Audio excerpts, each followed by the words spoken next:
Coba aku deh. Oh, udah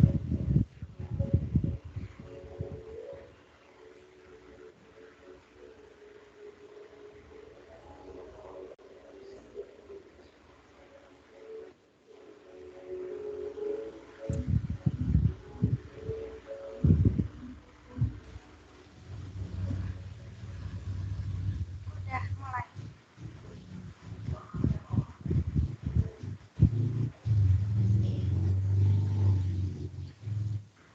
Assalamualaikum warahmatullahi wabarakatuh. Selamat siang atau selamat pagi atau selamat malam bagi yang menonton video ini. Hi everyone, my name is Diva and I'm here to lead the presentation of Group 6. But before that, let me introduce my teammate. There's me, Shakira Diva, and then Ayulia Farahdiba, and Hernandez Trivano, and then Nuril Muizzah, and then Najwa Khairunnisa. Okay, let's move on to our topic today. We will discuss about pragmatics, such as the history.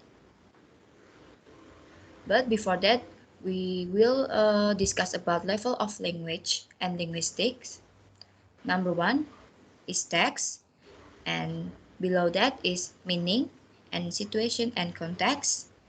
And then sentences, clause, and phrases and words, such as grammar, morphology, and syntax. And then sounds and letter, such as phonology, phonetics, and graphology. And the number 1, phonetics or phonology, this is the level of sounds. Number 2, morphology, this is the level of words and endings to put in simplified terms. Number 3, syntax, this is the level of sentences. Number 4, semantics, this is the area of meaning. Number 5 is pragmatics. The concern here is with the use of language in specific situations.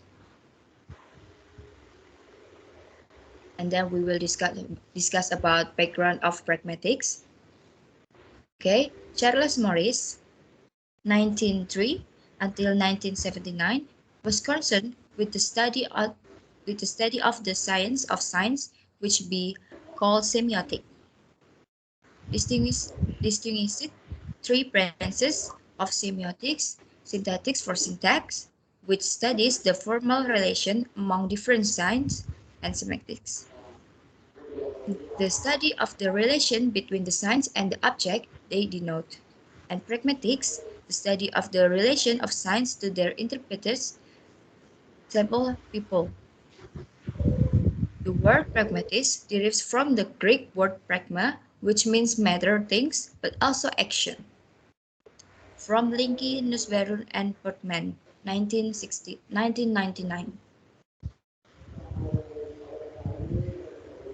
Okay, the next is definition. First, pragmatics is the study of speaker meaning. For the example, the children is ready to eat and drink soup. So the man with binoculars. And the second definition, pragmatics is the study of implications. How it means how more get communicated than is said. Example, do you know where I can get some gas? Some gas.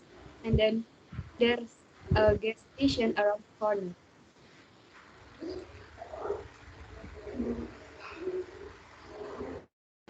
The third definition, pragmatics is the study of contextual meaning. For the example is shop window and lady sale. And the fourth definition, pragmatics is the study of the expression of relative distance. And the example is the book is lying on the table next to the wall, painted red in the lounge for the long distance.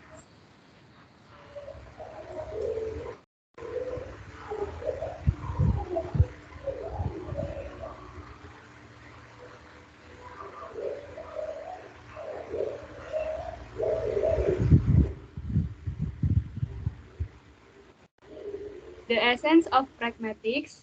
First, syntax address the formal relation of the signs to one another, and then semantics of the relation of signs to what they denote, and then pragmatics, the relation of signs to their users and interpreters. And the central Rationale of pragmatics is sentence meaning or semantics in natural language, firstly under determinant speaker's meaning or the intention, and then the goal of pragmatics is to explain how the gap between sentence meaning and speaker's meaning is bridged.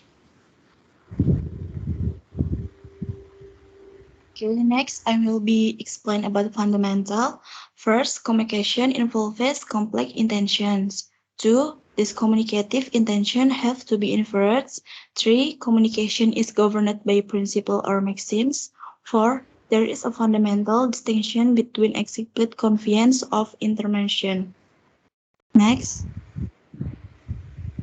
pragmatic involves three major communication skills.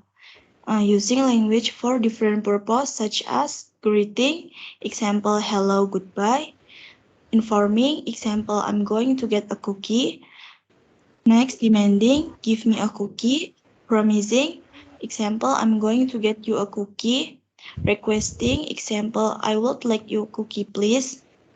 Next, changing language according to the needs of a listener or situation, such as talking differently to a baby than to an adult, giving background information to an unfamiliar listener, and speaking differently in a classroom than on a playground.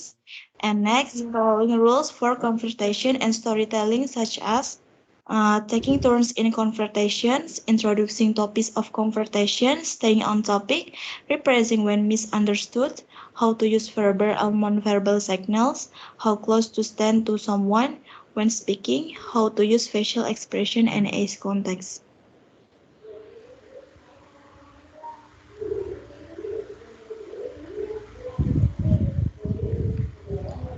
And the advantage of pragmatics in language studying, therefore, first, people's intended meaning, 2, their assumption, 3, their purpose or goals, and 4, kind of action. And the example is, have you got any cash on you? And the deepening is, can you lend me some money? I don't have much on me. And the disadvantage, and the first, difficult to reach to true meaning. Second, we cannot get into the mind of the other person.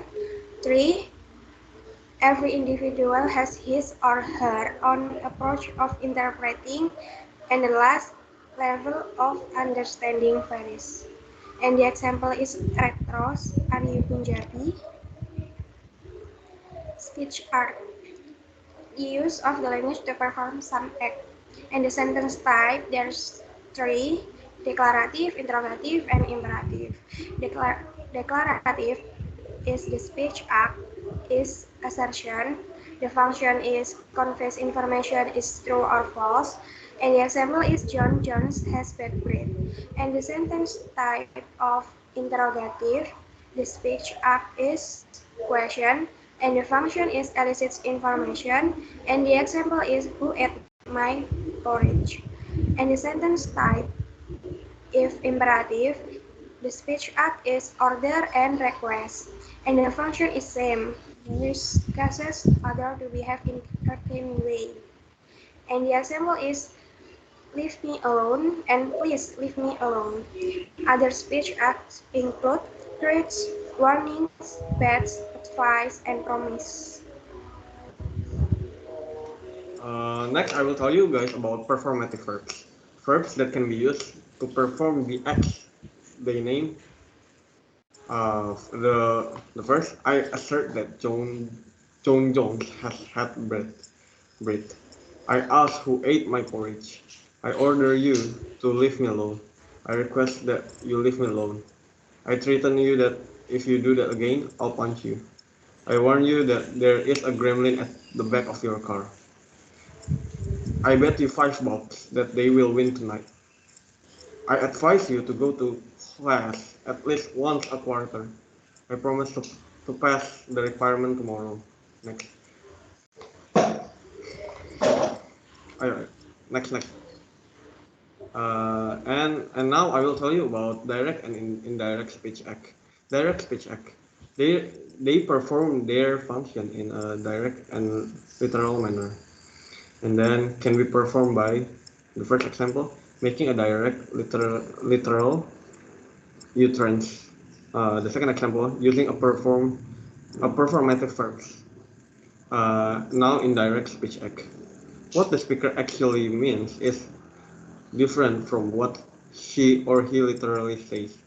Never use performative verbs. Next.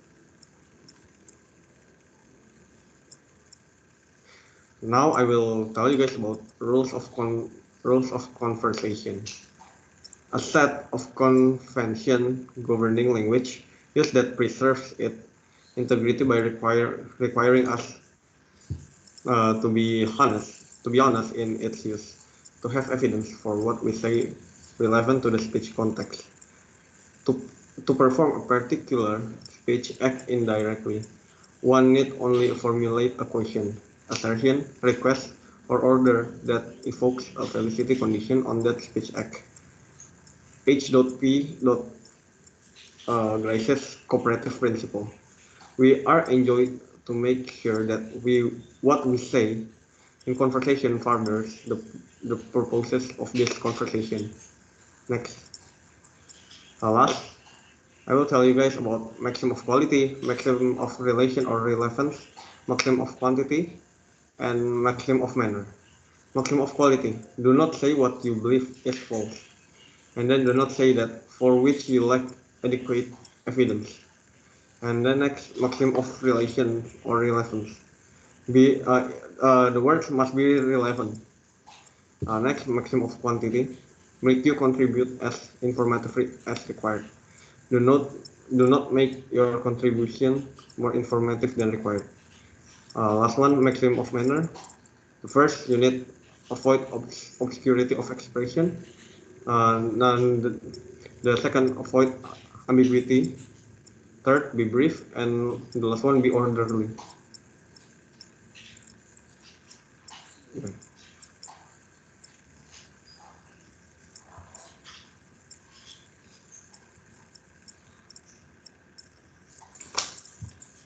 Alright, enough for today presentation.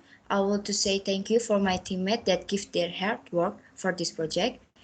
And we are sorry if there are any incorrect words in today's presentation. And then thank you to Mr. Alpha who taught us in this semester. That means a lot for us. Selamat pagi, selamat siang, dan selamat malam. Wassalamualaikum warahmatullahi wabarakatuh.